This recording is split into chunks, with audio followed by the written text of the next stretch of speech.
Perhaps one of the most underappreciated designers in fashion is a gentleman by the name of Takahiro Miyashita. Yet his journey in the fashion industry is a tale of innovation, resilience, and an unyielding dedication to his craft. Through his groundbreaking brands No. 9 and Takahiro Miyashita the Soloist, he's not only redefined Japanese fashion, but has also set new standards for creativity and authenticity in design. And as a result, informed an entire generation of early fashion enthusiasts that looked to Japan for inspiration beyond the street machinations of his more well-known contemporaries. So today, we will explore Miyashita's early life, his career milestones, and the philosophies that underpin his work. I'm THECASUAL, let's get it. Born in Tokyo in 1973, Takahiro Miyashita's journey into fashion was unconventional.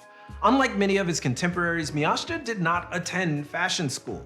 Guided by Keizo Shimizu, the founder of Nepenthes, Miyashita was given a once-in-a-lifetime opportunity. Despite being untrained, Shimizu recognized Miyashita's talent and potential early on, and provided him with opportunities to develop his skills. Miyashita often speaks about Shimizu and Daiki Suzuki, Shimizu's business partner, with great respect, crediting them for shaping his career. He says, "Keizo and his business partner, Daiki Suzuki, were like a father and big brother to me. They shaped me into who I am today."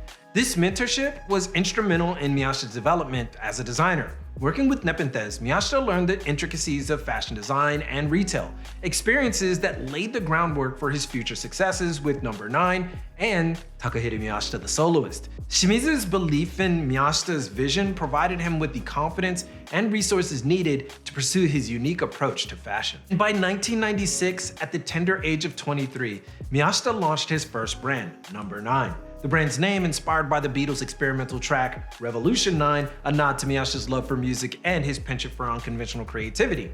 No. 9 quickly became a cult phenomenon, celebrated for its distinctive blend of grunge aesthetics, meticulous craftsmanship, and Miyashita's unique ability to weave narrative into his designs. His early collections drew heavily from his personal interests and experiences, blending elements from music, film, and street culture. This eclectic mix resonated with a generation of fashion-forward youth, establishing Miyashita as a leading voice in the Japanese fashion scene of the time. It was a cultural phenomenon that captured the spirit of the era. Miyashita's designs were characterized by their raw, edgy aesthetics and intricate detailing, reflecting his deep connection to rock and punk music. He often cited icons like Kurt Cobain and John Lennon as major influences, infusing his collections with a rebellious spirit that set them apart from mainstream fashion.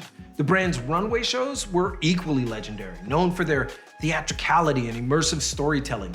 Miyashita treated each show as a performance, using fashion as a medium to convey complex narratives and evoke strong emotional responses from the audience. His 2004-2005 Paris debut was particularly memorable, featuring models walking down the runway in distressed, deconstructed garments that challenged traditional notions of beauty and perfection in fashion. However, in 2009, at the height of No. 9's popularity, Miyashita made the shocking decision to leave the brand, citing a desire to explore new creative directions and avoid complacency. He left a void in the fashion world and a legion of devoted fans wondering what would come next. After a brief one-year hiatus, Miyashita returned to the fashion scene with a new project, Takahiro Miyashita the Soloist, in 2010. This new venture marked a significant evolution in his design philosophy. While No. 9 was rooted in the exuberance of youth culture, the Soloist embraced a more mature, introspective aesthetic. The brand's name, the Soloist, reflects Miyashita's desire to work independently and create pieces that are deeply personal and authentic. The Soloist debut collection was presented in an unconventional format as a result, an installation rather than a traditional runway show. This choice underscored Miyashita's commitment to pursuing the boundaries of fashion presentation and highlighted his artistic vision. However, it also had a dizzying effect on the former fans of his previous brand in No. 9, with some more receptive to this new approach, while others opined for more of an evolution of No. 9.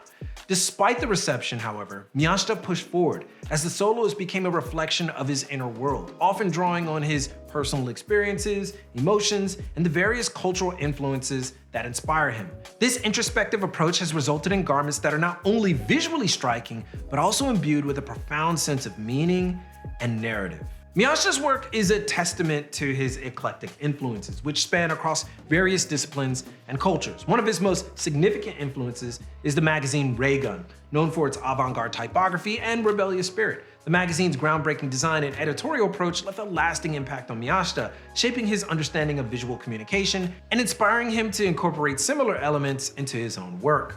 This influence is evident in many of Miyashita's collections, where texts and graphics play a significant role in the overall design narrative. In fact, this led to Miyashita partnering with David Carson for the Soloist 2023 Fall-Winter collection. Widely considered a landmark event for the brand and held at the historic Hokeka in Ueno, Tokyo, this venue, with its rich cultural heritage and architectural beauty, provided the perfect backdrop for Miyashita's vision. The collection was a culmination of Miyashita's influences, blending elements of his past work with new and also innovative ideas. And the partnership brought Ray-Gun's rebellious spirit into the collection, resulting in garments that were not only visually striking, but also deeply meaningful, reflecting Miyashita's ongoing commitment to pushing the boundaries of fashion design. These personal narratives have become a hallmark of Miyashita's work and adds a layer of emotional resonance to each collection, which continue to explore themes of identity, memory, and personal history. His designs often blur the lines between past and present, merging elements from different eras and cultures to create garments that are both timeless and contemporary. This approach has earned him a reputation as a visionary designer, capable of creating pieces that resonate on multiple levels. At the core of Miyashita's design philosophy is a relentless pursuit of authenticity. He believes in creating clothes that are a true reflection of his identity and emotions, rejecting the commercial pressures that often dictate the fashion industry. This commitment to authenticity is evident in every aspect of his work, from the conceptualization of his collections to the final execution of his designs. He views his garments as an extension of his own identity, using them as a medium to explore and express his innermost thoughts and feelings. This approach sets him apart in an industry that often prioritizes trends and marketability over artistic integrity.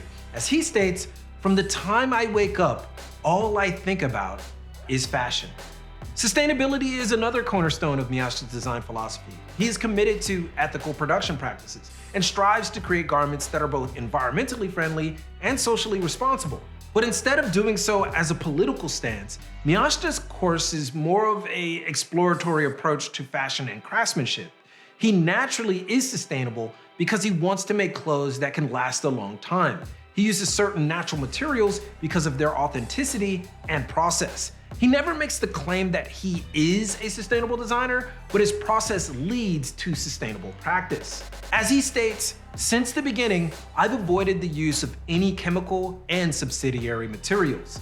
As such, this commitment to sustainability is not just a trend for Miyashita, but a fundamental aspect of his design process. In his own words, Miyashita has often articulated his unique vision and the philosophies that drive his work. One such quote that encapsulates his design ethos is, "For me, it's really difficult to think of fashion as a business. I don't really want to think of fashion as a business." This perspective underscores his commitment to creativity over commercialism, prioritizing artistic integrity over profit, a rarity in the industry. But despite this approach, Miyashita has been undeniably successful financially. Perhaps not as financially successful as his good friend Jun Takahashi of Undercover fame, but successful nonetheless. But Miyashita admits to the back and forth he and Takahashi have, sharing and bouncing ideas off of one another. Their bond goes beyond professional respect. It is a deep personal connection that has influenced both of their creative paths. This camaraderie has not only provided emotional support, but has also fostered a creative exchange that has enriched both designers' work. Takahashi's influence is evident in Miyashita's willingness to experiment and push creative boundaries, while Miyashita's unique perspective has similarly impacted Takahashi. Miyashita reflects in this quote, "Jun has been a great friend and a significant influence on my work. Our creative exchanges have enriched both of our designs and pushed us to explore new ideas." This mutual respect and inspiration have helped shape Miyashita's career, underscoring the importance of collaboration and community in the fashion industry. It's important to note that while Takahiro Miyashita's brands and labels and projects are quite niche, he is a designer whose impact on the fashion world is both profound and far-reaching. Through his brands Number 9 and Takahiro Miyashita the Soloist, he's redefined not only Japanese fashion, but also Western fashion, introducing new concepts and challenging conventional norms, particularly in the early archival movements in the West. But despite being one of the most influential figures in contemporary fashion, Miyashita remains relatively underrated or underreported, a testament to his focus on authenticity over fame. That and the fact that he is extremely guarded, rarely giving interviews and keeping his personal thoughts imbued in his designs. That said, Miyashita's journey is a powerful reminder of the importance of staying true to one's vision. His work is a testament to the power of individuality and the transformative potential of fashion. By blending elements from music, film, literature, and personal experience, Miyashita has created a body of work that is deeply personal and universally resonant. Miyashita's story is not just about fashion, it's about the courage to pursue one's passion, the resilience to overcome challenges, and the creativity to continually redefine one's craft. With that said, I want to go ahead and thank you all for joining us on this journey about the enigmatic Takahiro Miyashita, whose work has been a tremendous inspiration for myself and a slew of fans and enthusiasts in the fashion space. However, these episodes do take time and resources, so if you're willing to help out, even just a little bit, by becoming a member on YouTube or Patreon, it would be greatly appreciated. Your support helps us do more of these, gives us an opportunity to expand beyond these walls, and discover other designers and places in Japan, as well as getting you some benefits in the process. At the very least, if you haven't already, drop a like, sub, and turn on notifications if you found this content valuable to you. But most importantly, keep it locked right here for all of your info in international fashion, culture, and business from Tokyo. It's your boy, and keep it casual. And I will see you guys in a minute.